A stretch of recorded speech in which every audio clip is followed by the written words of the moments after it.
spring football, and I kind of felt he came as a defensive end, and we put some weight and put him inside. I think we're really solid on the inside now, so I want to make sure I can build some depth on the outside. It's a position he kind of used to playing, and so far so good. I'm really pleased. He's dropped about 15 pounds the right way.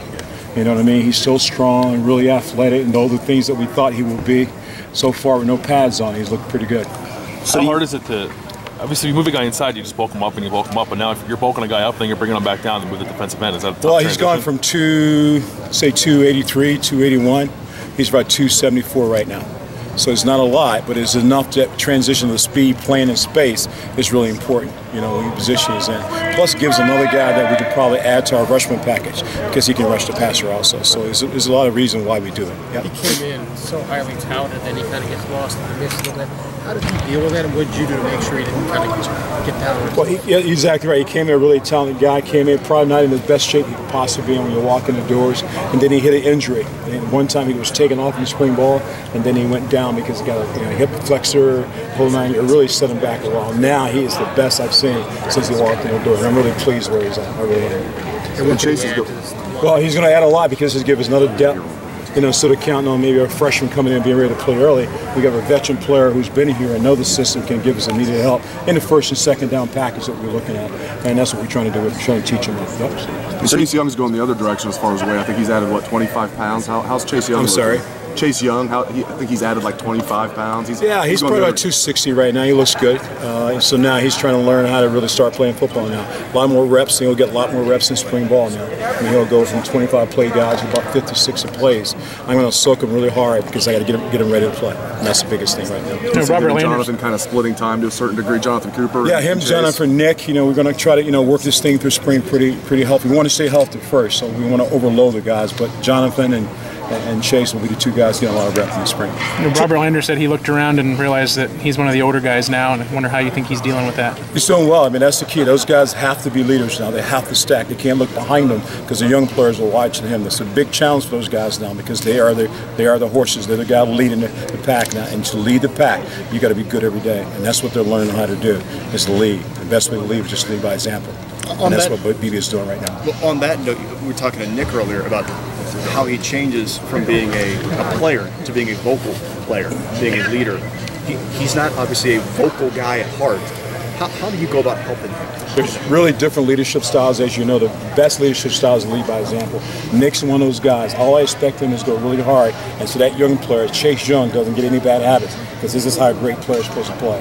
And that's what Nick's doing for him. He is going as hard as he can every rep, every play. And all you do is turn the videotape and say, this is what we're trying to emulate. This is what we want to be. So a guy like Chase Young or Cooper watching this and say, man, look at that. That's the model we're looking for. I think he's doing a great job of leadership because he's up front of the line. He's the guy leading. He's the guy really working extremely hard. And that's what we want from really good players, to be the ones that lead the pack.